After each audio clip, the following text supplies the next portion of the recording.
Hoje é dia do Dr. Saulo Mansur, delegado da Polícia Civil, também professor de Direito Penal. Chega mais, doutor Saulo, boa tarde. Boa tarde, tudo bem? Desaparecida, do sumido. Pois é, né? Fiquei sabendo que você estava em Cancún na sexta-feira passada. Não, estava fazendo uma viagem, mas estava para Cancún, não. Obrigado pela presença mais uma vez. Olha, hoje nós vamos falar aqui a respeito de licitação, especificamente da Valadarense no governador Valadares. Né? Há possibilidade de haver cancelamento desse contrato, doutor Saulo? Muito bem, Aguiar. Diante da Operação Mar de Lama, o Executivo Municipal resolveu formar uma comissão para investigar a licitação que gerou a Valadarense como prestador de serviços de transporte coletivo. Então essa comissão vai investigar para ver se houve fraude na licitação que escolheu a Valadarense. Se ficar demonstrada a fraude, esse contrato da Valadarense possivelmente pode ser anulado.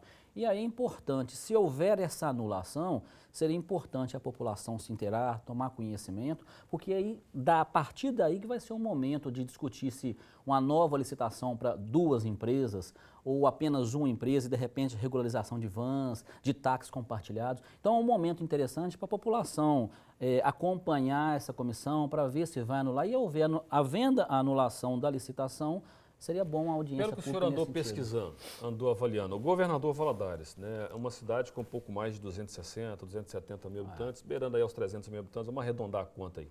É muita coisa, a conta é grande, mas vamos arredondar essa conta aí. Valadares tem condições de ter duas empresas? Olha bem que interessante o cálculo. Eu fiz uma pesquisa, um levantamento pelo IPEA, o Instituto de Pesquisas Aplicadas, e reduzindo os valores para a gente entender de uma maneira mais fácil. Em capitais, a cada 100 pessoas, 65 andam de ônibus. E em cidades do porte de Valadares, a cada 100 pessoas, 36 deveriam andar de ônibus. É a média nacional. Cai para a metade. Tudo bem. Olha só, em cidades igual Valadares, a média nacional é de que 36 pessoas a cada 100 andam de ônibus. Em Governador Valadares, não. A cada 100 pessoas, 20 andam de ônibus. Então existe uma demanda reprimida de 16%. Isso dá 40 mil usuários que poderiam utilizar aí no transporte coletivo. Duas perguntas. Esse número de Valadares especificamente, o senhor chegou a esse número por conta de uma avaliação feita pela Valadarense, e isso seria consequência da má assistência, vamos dizer assim, do péssimo estado de conservação dos ônibus, a questão da qualidade do serviço prestado? Olha bem. Seria mais ou menos isso? Esses dados da quantidade de usuários por cidade é feita pelo Instituto de Pesquisas Aplicadas. Esses dados dos usuários de Governador Valadares são obrigatoriamente fornecidos pela empresa que ganha a licitação, no caso a Valadarense, mensalmente. Que já gera uma desconfiança. Mensalmente para o município, né? A concessionária, ela tem que prestar contas ao poder público, né, dos veículos que ela tem, dos passageiros que circulam nos ônibus, de períodos em períodos. Pois é, e a gente está vendo as imagens aí, né, do transporte público em Governador Valadares. Infelizmente, essa é a realidade. A partir do momento que surge qualquer informação fornecida pela empresa, hoje, dentro de Governador Valadares, já gera dúvida, né? Talvez seja por isso que em Valadares esse número seja tão diferente, né? Agora, legalmente, haveria algum problema para termos duas empresas em Valadares? Não. Na verdade, é o seguinte... Como é que é avaliado isso? A cidade pode ter duas empresas. Existe é feito um estudo da viabilidade econômico-financeira de duas empresas. Só que o raciocínio que a gente tem que fazer é o seguinte: primeira coisa, se houver uma nova licitação para a empresa de ônibus, não estou dizendo que vai ter, precisa de ver se o contrato da Valadarense é válido ou não, não é? Mas se houvesse uma nova licitação, algumas perguntas, alguns questionamentos deveriam ser feitos. Por exemplo, uma licitação global para uma empresa só, ou uma licitação por lotes, duas empresas por determinadas regiões da cidade. Dividir a cidade em regiões. Ou uma licitação por linhas. Muito bem, se Valadares não comportasse duas empresas, de acordo com esse estudo de viabilidade econômico-financeira, talvez uma empresa e quem sabe vans, legalizar vans, ou então táxis compartilhados. Enfim, eu acho que um grande debate em torno disso é razoável e é possível. Mas primeiro é importante saber o seguinte, inclusive a questão do contrato, 20 anos, 10 anos, 15 anos, como se chegou a esses números, né? Se chegaram a esses números. Mas antes de mais nada, antes de começar um debate em torno disso, é importante acompanhar a fiscalização, né, os trabalhos dessa comissão que vai estar apreciando se houve irregularidade ou não na licitação da Valadarense. Doutor Saulo, a população, a sociedade, ela pode participar diretamente da escolha da empresa? Tá, tudo bem, é uma licitação pública,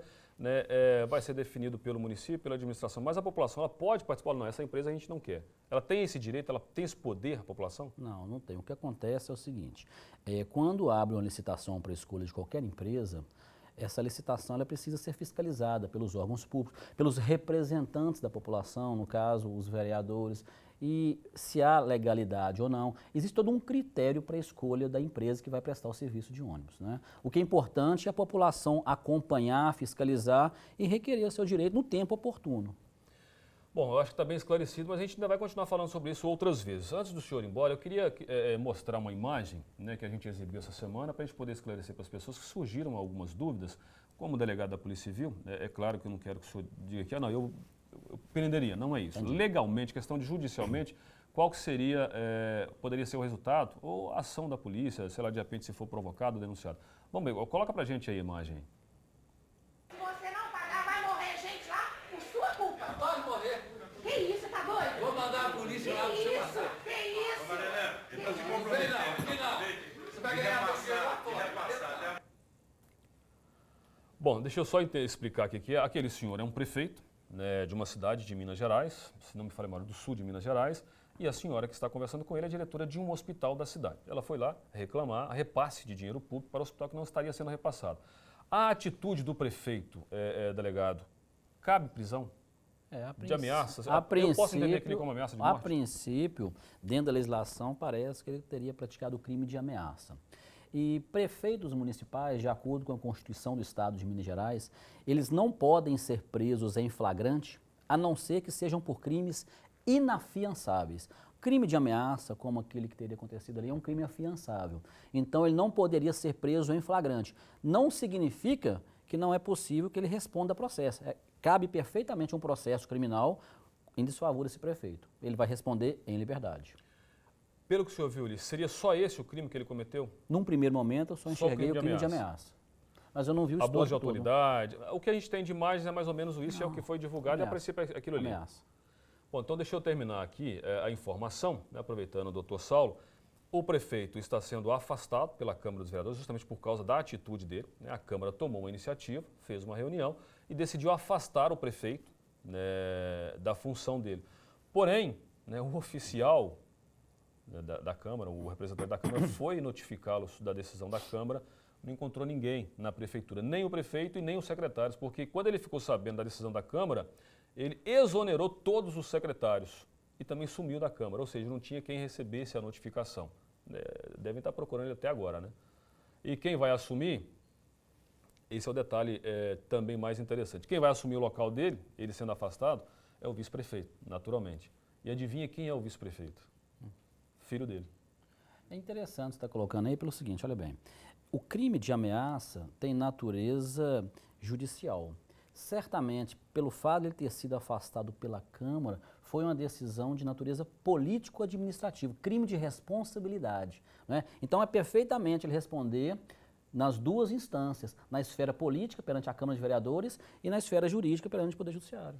Então, ok, doutor Saulo, mais uma vez, muito obrigado pela presença do senhor, boa tarde. Grande abraço, Semana que vem o senhor volta? Voltamos sim. Dá tempo? Dá sim. Então tá bom. Sexta-feira está de volta. Sexta-feira, um abraço. Você pode conversar com o doutor Saulo, viu? saulomansur@tvleste.com.br.